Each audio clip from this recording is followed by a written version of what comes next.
নমস্কার বন্ধুরা, আশা করছি সবাই ভালো আছো, সুস্থ আছো। আমিও ভালো আছি। রাধিকা টেলি ব্লগে তোমাদের সবাইকে স্বাগত।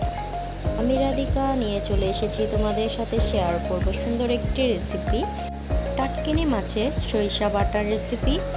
এই রেসিপিটি আমি কিভাবে তৈরি করছি চলো তোমাদের কাছে শেয়ার করছি। আর এই রেসিপিটি কিন্তু গরম ভাতের সাথে দুর্দান্ত স্বাদের একটি রেসিপি। তোমরা অবশ্যই বাড়িতে ট্রাই করে দেখো, ভালো লাগবে। এখানে আমি টাটকিনি মাছ নিয়ে নিয়েছি। আমি এখানে ডিমওয়ালা টাটকিনি মাছ নিয়ে নিয়েছি। আর এখানে সরিষা, কাঁচামরিচ, পেঁয়াজ। এখন আমি টাটকিনি মাছগুলোকে ম্যারিনেট করে নেব।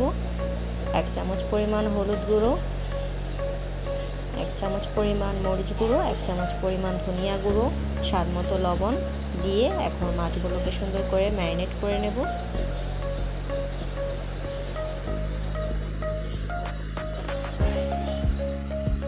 এখন অন্য একটি কড়াইয়ের মধ্যে মাছগুলোকে ভেজে নেওয়ার জন্য পর্যাপ্ত পরিমাণ তেল দিয়ে তেলগুলোকে গরম করে নিয়েছি।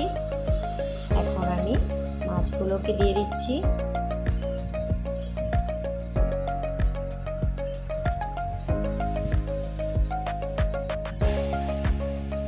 এখন এক পিঠ সুন্দর করে লাল করে ভাজা হয়ে যাওয়ার পরে অপর পিঠটিও উল্টে আমি ভেজে নেব।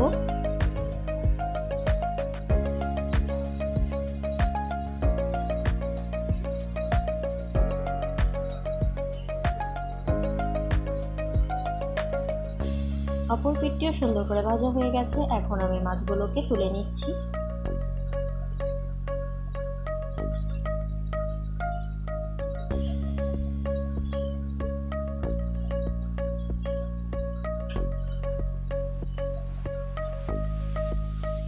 মাছ ভাজা ওই তেলে আমি কিছুটা পরিমাণ কালো জিরা দিয়ে দিয়েছি।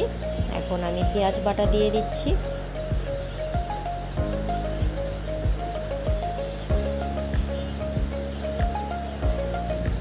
এখন সুন্দর করে নেড়ে চেড়ে মিশিয়ে দিচ্ছি।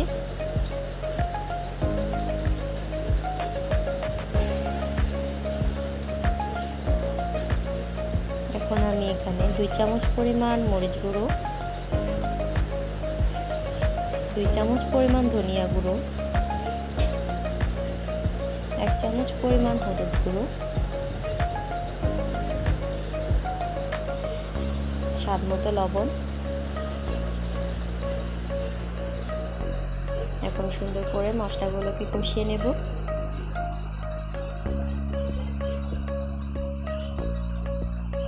মশলাটি কষানো হওয়ার পরে যখন উপর থেকে তেল ছেড়ে আসবে সেই পর্যায়ে আমি এখানে সরিষা আর কাঁচামরিচ একসাথে বেটে নিয়েছি, সেই বাটা মশলাটি দিয়ে দিচ্ছি। এখন মশলার সাথে সরিষা বাটাটিকেও সুন্দর করে কষিয়ে নেব। মনে রাখতে হবে সরিষা বেশিক্ষণ কষানো যাবে না, তাহলে তরকারিটা তিতো হয়ে যেতে পারে। কষানো হয়ে গেছে। এই পর্যায়ে আমি গ্রেভির জন্য জল দিয়ে দিচ্ছি।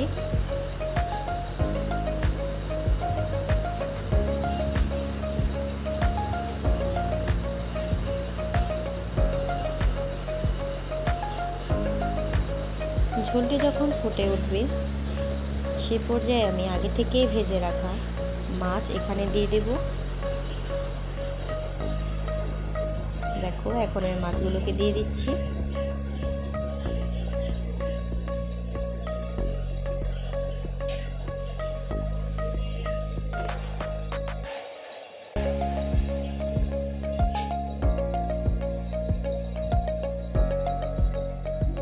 ঝোল ফুটে উঠলে উপর থেকে কিছুটা পরিমাণ কাঁচামরিচ দিয়ে দিলাম আর দিয়ে দিচ্ছি ভাজা মশলার গুঁড়ো।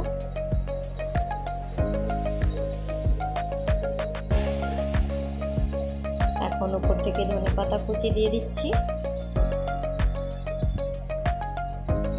এখন সুন্দর করে নেড়ে চেড়ে সবগুলো উপকরণ মিশিয়ে দিচ্ছি।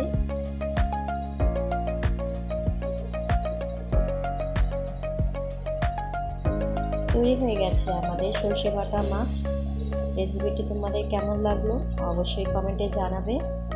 আর আমার চ্যানেলটিকে অবশ্যই লাইক, কমেন্ট, শেয়ার, সাবস্ক্রাইব করে রাখবে। আর ফেসবুক পেজ থেকে যদি তোমরা দেখে থাকো তাহলে অবশ্যই আমার পেজটিকে ফলো দিবে। তোমাদের অসংখ্য ধন্যবাদ ধৈর্য সহকারে ভিডিও দেখার জন্য। তোমরা ভালো থাকবে, সুস্থ থাকবে।